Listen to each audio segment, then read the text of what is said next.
네, 안녕하세요. 기자수첩의 안진용입니다. 오늘은 윤식당2를 둘러싼 이 인종차별 논란에 대해서 얘기를 해볼까 합니다. 윤식당2, 지금 최근에 윤스테이가 방송됐잖아요. 3년 전 걸 왜 지금 얘기하지 않은데, 자, 여러분 요즘 전 세계적으로 가장 이슈되는 게 바로 아시아인에 대한 혐오입니다.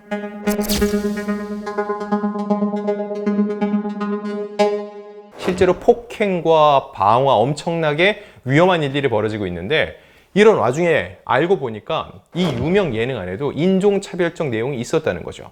자, 어떤 부분인지 짚어보겠습니다. 지난 4월 2일 한 온라인 커뮤니티에는요, 윤식당 왜곡 주작방송이라는 제목의 글이 올라왔어요. 그 내용을 보면은요, 독일인 커플이 있는데 두 사람이 서빙을 보던 이서진을 바라보면서 대화를 나누는 장면이 나옵니다.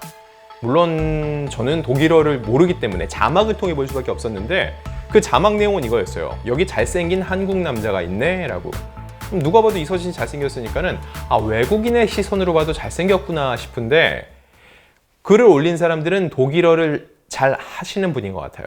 이렇게 씁니다. 어떻게 하면 게이가 잘생긴으로 번역될 수 있냐라고 꼬집은 겁니다. 결국 동양인 잘생긴 남자는 게이다라는 다분히 인종차별적인 발언인데, 이것을 오역, 잘못 번역하면서까지 방송에 나가는 게 말이 안 된다는 지적이었습니다.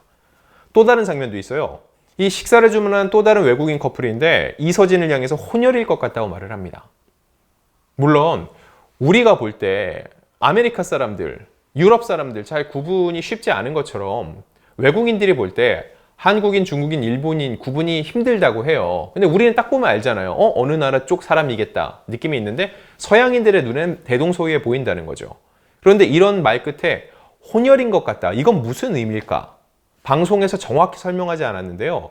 통상 서양인들이 생각하는 동양인들의 외모는 어떻죠? 외모 비하 있죠? 눈이 찢어지고 이렇게 내리거나, 혹은 코가 낮고 굉장히 얼굴이 덜 입체적이다, 이런 의미인데, 그런 동양인의 이미지와 달리 이서진은 코도 오뚝하고 굉장히 입체적인 얼굴을 가졌다, 잘생겼다는 얘기의 또 다른 표현일 거예요.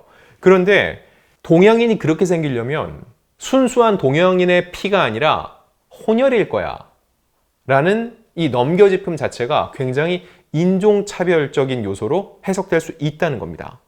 물론 이게 몇 단계를 넘어선 억측이라도 볼 수 있는데, 중요한 건 제작진이 이걸 보는 과정에서 조금 더 강하게 문제의식을 갖고 접근하고 편집할 필요가 있었다는 겁니다.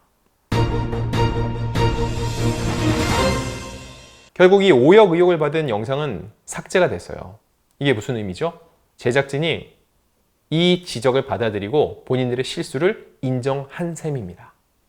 자, 그런데 여기까지만 놓고 보면은요, 번역을 잘못해서 제작진이 실수했구나, 여기서 끝날 수 있는데, 여기서 끝나면 안 된다는 겁니다.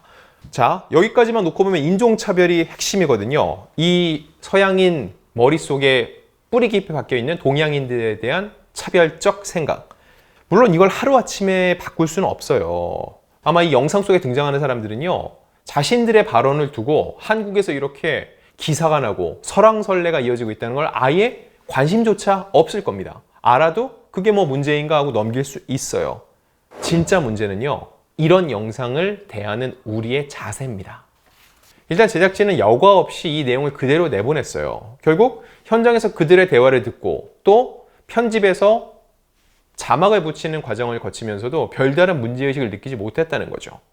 물론 여기에는 전문 번역가가 투입이 됐겠죠. 전문 번역가가 투입이 안 됐다면 그 자체로 문제고, 전문 번역가가 투입됐음에도 이런 오역 논란이 나온 거, 이건 역시 문제입니다. 그런데 지금 우리가 제작진이 문제야라고 남 탓을 할 때가 아니에요. 자, 보세요. 윤식당2가 언제 방송됐죠? 3년 전이죠. 그때 이게 방송될 때 저를 포함해서 여러분들 그거에 대한 문제의식을 느꼈나요? 못 느끼셨죠?